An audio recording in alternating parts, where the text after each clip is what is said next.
If you're anything like me, you probably wanted a Hollywood aesthetic similar to Brad Pitt's in Fight Club when you first started working out. After my last cut, I can confidently say that I've hacked the formula to develop this physique. And today, I'm going to clue you in on 3 simple things that I kept in mind while developing this physique. Let's get to it.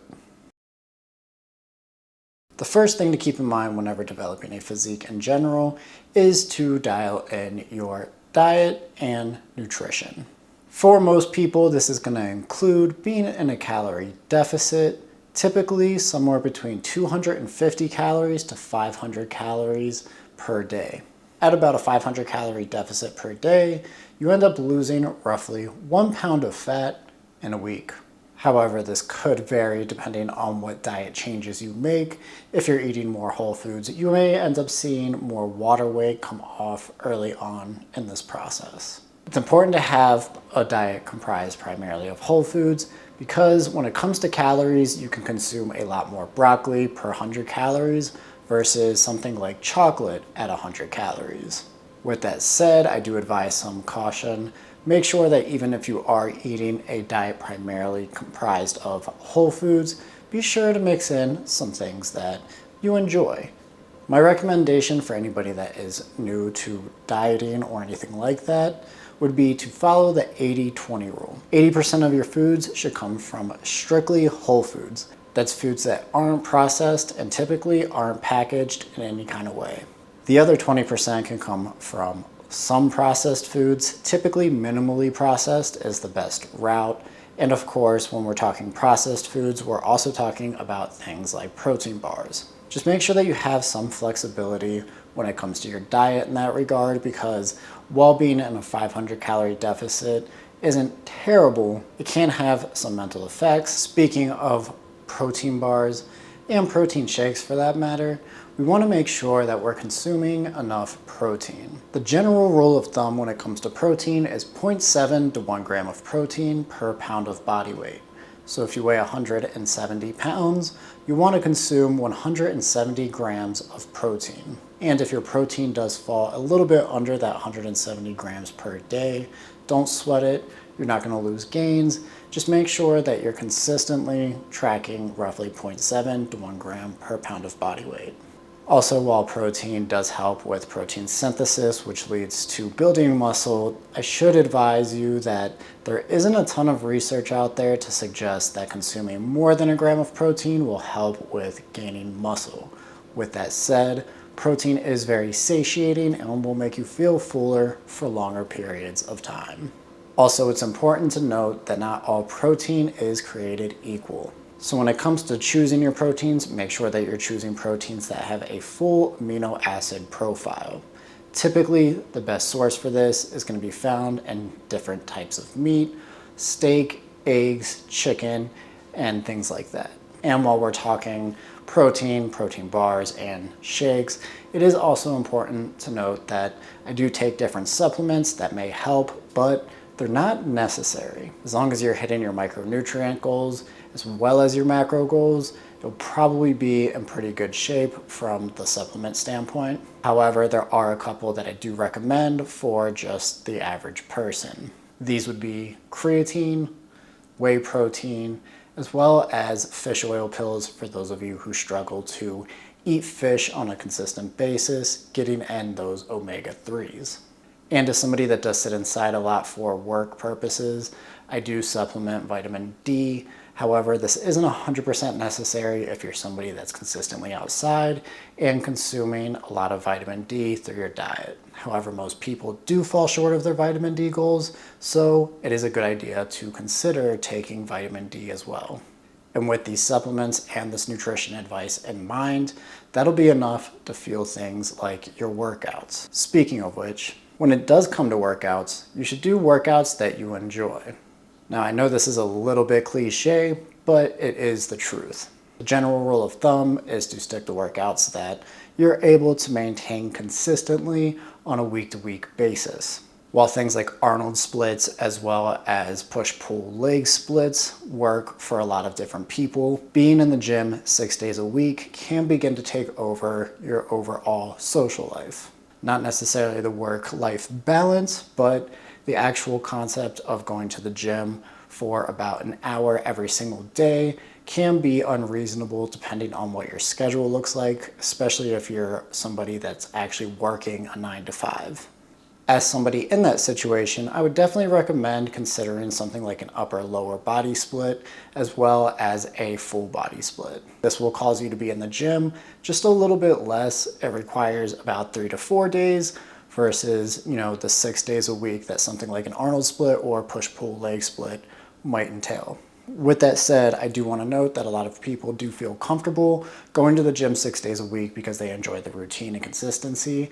And if that's you, that's perfectly fine. At the end of the day, what really matters whenever you're going into the gym is that you're consistent and you're providing the intensity required to get those gains in and build muscle. I personally did upper lower body splits, and I managed to do this by phasing out my programs. The first 4 weeks, I would do a strength program.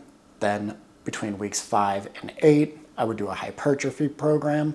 And then between weeks 9 and 12, I would actually do a tune-up phase of the program to essentially work on things like imbalances that I might have developed and a lot of unilateral movements. And of course, whenever it comes to things like strength, you don't want to count those out, even if you are cutting, because you want to make sure that you're building a strong foundation.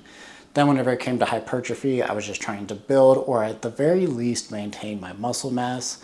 And while I was doing this, I was also making sure to include cardio. Cardio is an extremely helpful tool. It'll allow you to eat a little bit more calories whenever you're cutting if you're not currently implementing cardio in your daily routine. For me personally, I recommend that everyone get about 10,000 steps in, or roughly 5 miles when it comes to walking. In addition to that, I would also recommend doing 120 minutes of cardio per week. You can split this up into 2 different days. So for example, if you were doing an upper lower body split, Monday and Tuesday would be days to lift upper body and lower body. Then Wednesday, you would do cardio for 1 hour. Thursday and Friday, you would do upper and lower. And then again on Saturday, 1 more hour of cardio. If you're an avid follower of the channel, then you probably know that I do run every single day. This is definitely overtraining, and I don't recommend that for anyone. That kind of has a little bit more of a different goal in mind, so I don't recommend that necessarily for anyone watching. Just do something that you enjoy. If you don't enjoy it, then it won't last. So I don't care if it's jump rope, swimming, running, rowing, or whatever it might be. Just make sure that it's something that you can be consistent with over a long period of time, and that motivates you to do things like hit PRs. Typically, PRs are a good measurement and motivator for most people, which is why I'm saying that you should definitely have cardio that you enjoy enough to try and hit PRs on. It'll definitely make you want to work harder, and it'll provide the type of intensity and motivation to get up and get after it. With all of that said, lifting and cardio are definitely going to help you develop the physique, but one thing it won't help you develop is your genetics. And while this isn't really a tip, it is something to keep in mind from a mentality standpoint. While eating, lifting, and doing cardio are all super important, your genetics still matter. For example, something like muscle insertions are something you're born with. So if you are trying to develop that Brad Pitt-esque physique, don't focus so much on developing the same muscle bellies or even really the same overall physique. Try to figure out what it is that you think is inspiring about the physique in general. Is it the fact that he's on the leaner side? Is it the fact that he's got wider shoulders?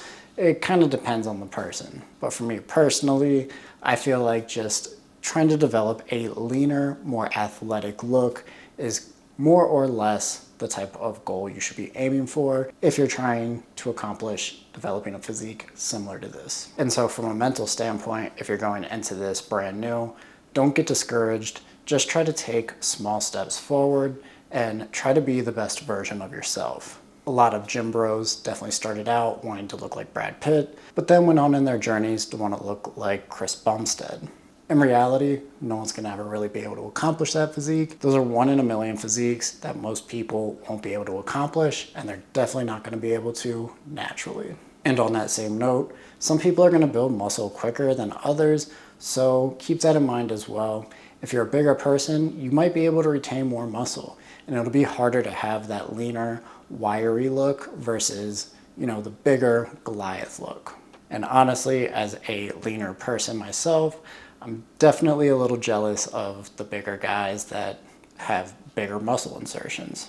So it goes both ways, and don't stress out if you can't accomplish that look.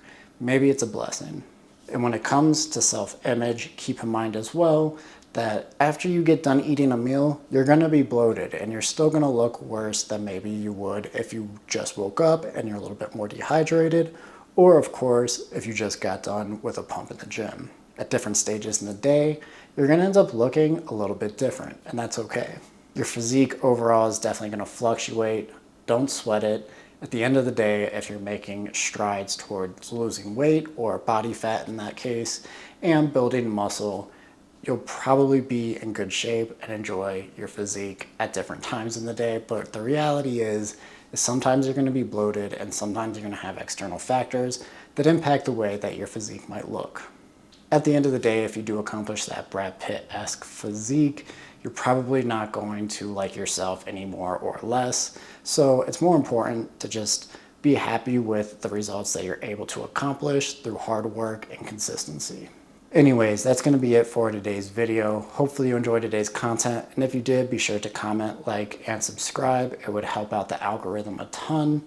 And if you enjoyed today's video, be sure to click the one on the screen right now. That's the one that YouTube is recommending for you, so be sure to check it out. And with that said, until next time, keep it together.